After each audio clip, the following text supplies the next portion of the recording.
In this video, I'm going to show you how to remove a broken shear pin in a snowblower. So, got a big storm coming, and I just noticed as I was cleaning out all this ice and everything, because that's not a great thing to do, just leaving this sitting here.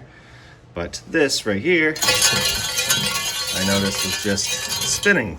And these ones, as you can see, this is how they're supposed to be, because they get locked in with what is called a shear pin or a shear bolt.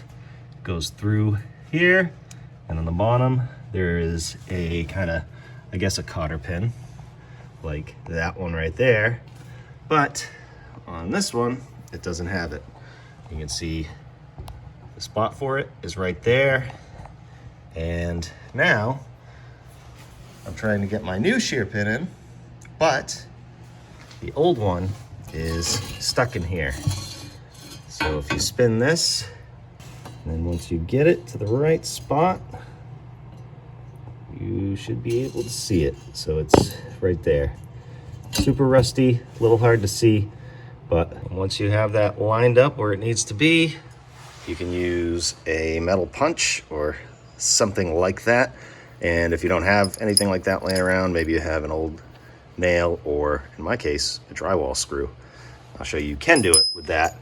And if you don't have a shear pin, try and get one, because they are made to break. You can see these little break points so that you don't damage your snowblower. So try not to put a bolt in there, try and get a shear pin. But I guess in an emergency, you could do it one time just to get through. But anyways, screw.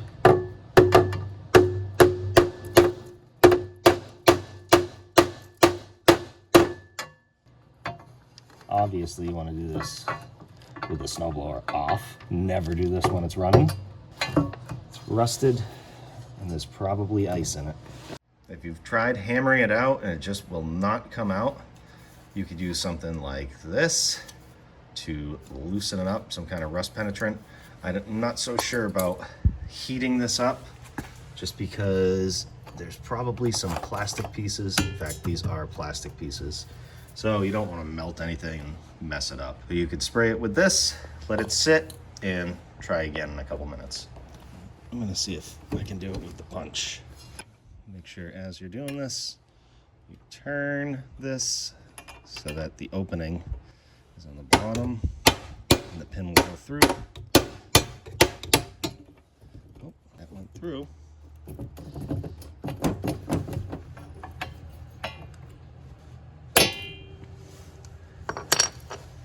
Nice. There we go. So now you can take your new shear pin, line this up where it needs to be. I'm gonna go up like this so it'll be easier to put that cotter pin on. There might be a different term for that pin, but you can just take that pin and put it through the hole that's in the shear pin, just like that.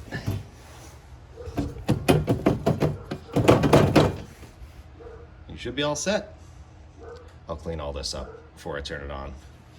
That's what I was originally doing, so every now and again it's a good idea to check these. And again, always make sure it's off. So, hope that video helps.